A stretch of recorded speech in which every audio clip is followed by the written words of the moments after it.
just felt compelled, for lack of a better word, to do an impromptu reading for you guys. Excuse my mess. um, yeah, I was sitting here watching political news as always, and I got this hit to do a reading for you on your current money blind spot. If you have been feeling like there's something about your finances, your earning, your debt, your business that you know, aren't sure why things are happening the way they are or haven't been working out for you, or even maybe working out for you, but you just can't see it that clearly, that's what this reading is. We're going to find out what your current money blind spot is, okay? So we are going to do this as a pick a card, even though it is, okay. Apparently we're not doing this as a pick a card. We're going to let the those who are in charge be patient with me while I figure out where this camera is. Because as I said earlier, I'm not. Looks like I'm gonna have to actively show you. All right. So what you got so far is you got Ten of Swords, you got Page of Wands. And it's clearly not a pick a card right now, but more of a collective message. Five of Swords.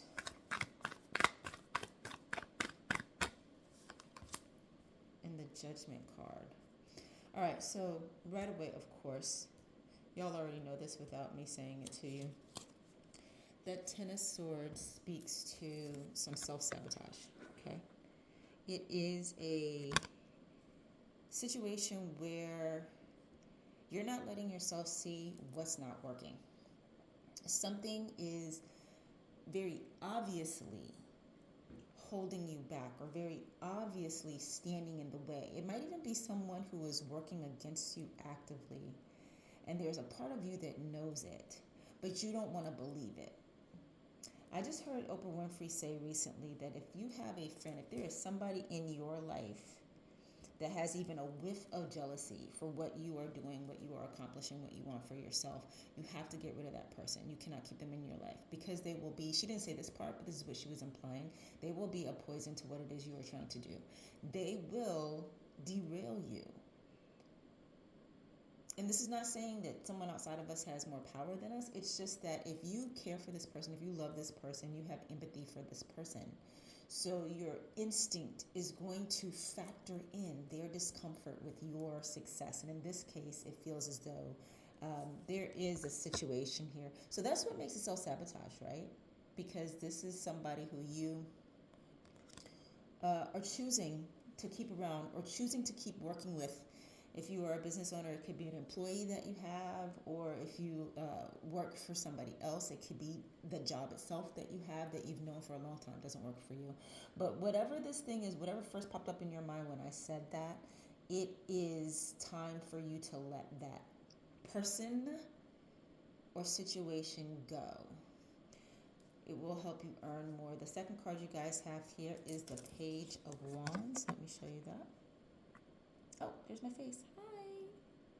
Hi. So, Page of Wands for you here, but it's in reverse. Okay. And so part of what I'm getting here is that part of your money blind spot is you have stopped believing that you can be passionate about your money, passionate about how you make money, passionate about the work you do. That you have gotten to a place where you're not allowing yourself to try new things, do new things, work in new ways, learn new things that could possibly increase your earning. You also got the Five of Swords here. And this Five of Swords talks about the fact that there is a conflict in your life around money. And it's a conflict of thoughts about what it means to have money. Conflict of thoughts about how you should or can make money. So, we spoke on the piece already about not connecting to passion or even believing that your passion or your dream or your creativity can be the catalyst for your earning and for your wealth building. Not having that belief anymore. So say, for instance, you were a little girl who had dreamed about becoming a famous singer. And because you were a little kid, you thought that singers make a ton of money. But as you pursued the goal of music, you learned more and more and more how unlikely it is to make money as a famous singer, because it's unlikely to become famous at all. And so that, along with life itself, just made it so that you have a harder time believing in getting wealth through that dream, that passion, that creative endeavor you had, or that creative desire you had at some point. And so this may have made you stop believing that money could come from something that feels as amazing as a heart's desire or a passion would, you know? And so just the idea of being excited about how you make money makes it hard for you now to even be excited about the prospect of making money, even though there's a part of you that very deeply wants to have more.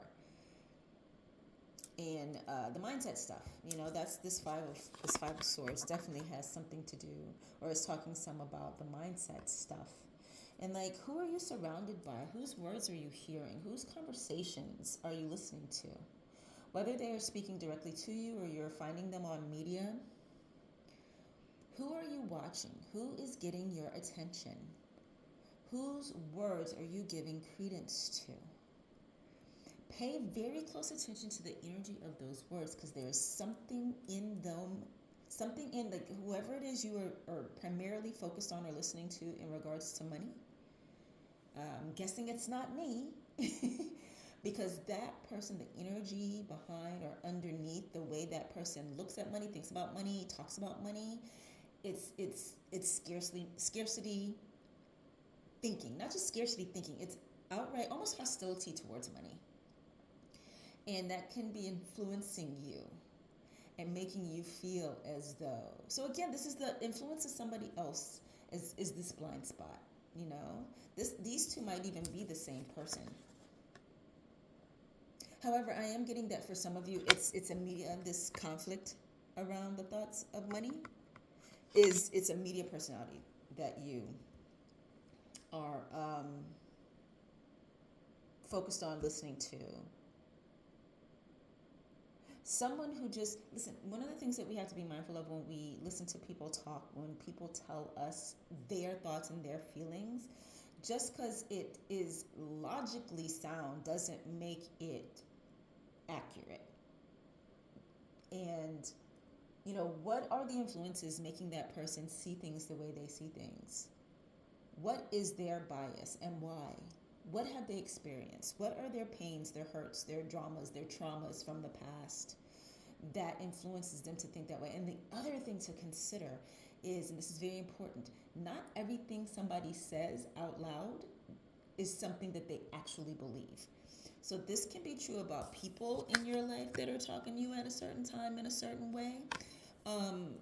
It can also be true of media personalities that you follow, because one of the things that people in media have to do is they have to figure out what sells, what's going to get the clicks, what's going to get the views, what's going to get the audience, what's going to help them build their email lists, who's going to buy what they're selling.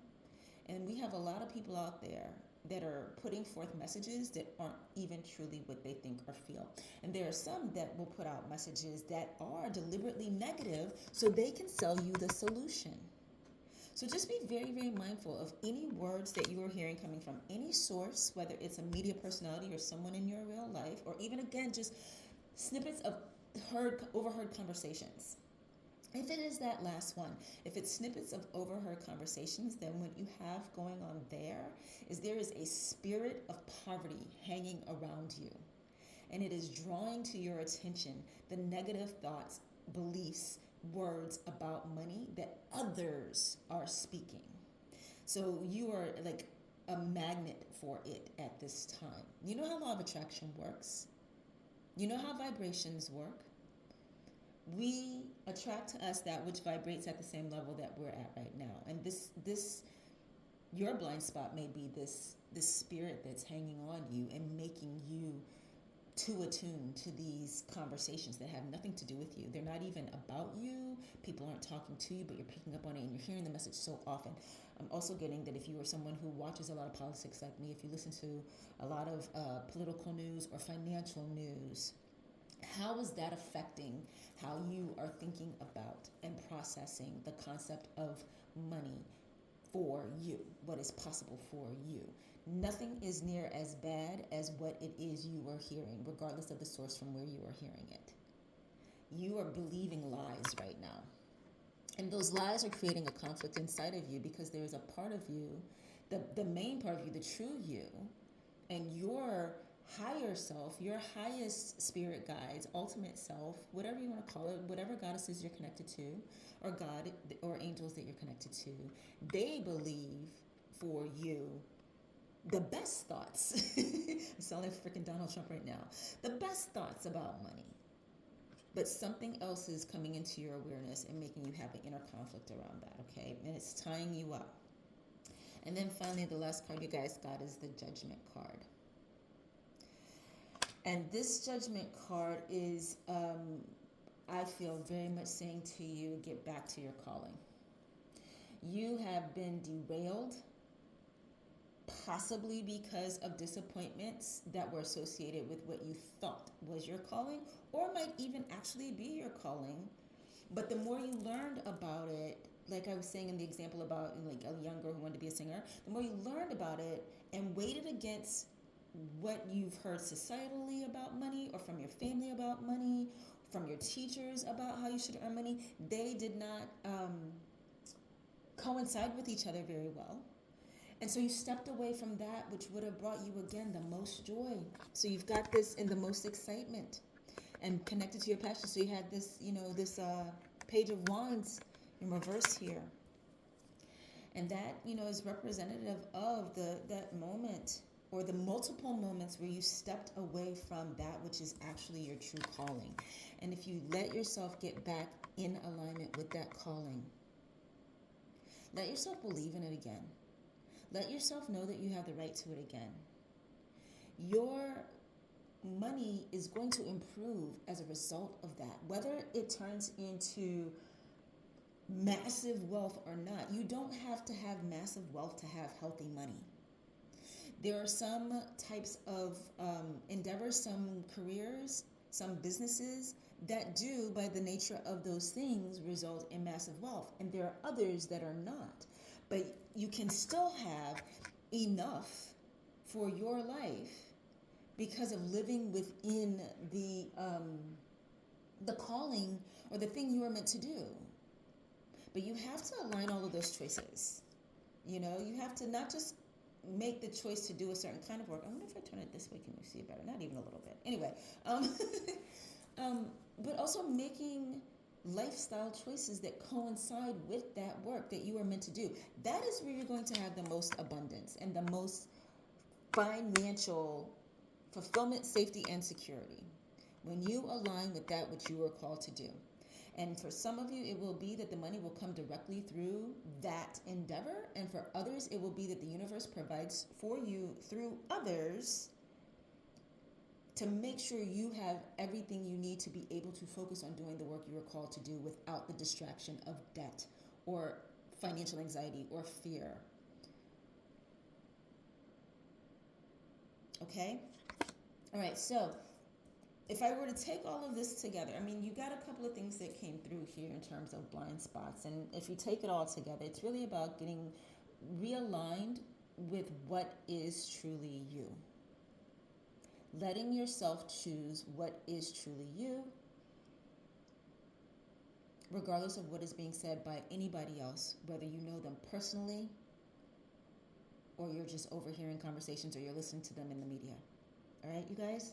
Okay, this is what I have for you today. I hope that you found it helpful, and have a great night. It's literally 1 o'clock in the morning on Friday, so it's Thursday night for me.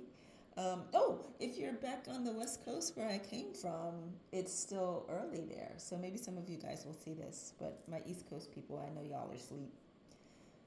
Or asleep. See how Southern I've gotten? Y'all, I was always Southern. Anyway, talk to you later.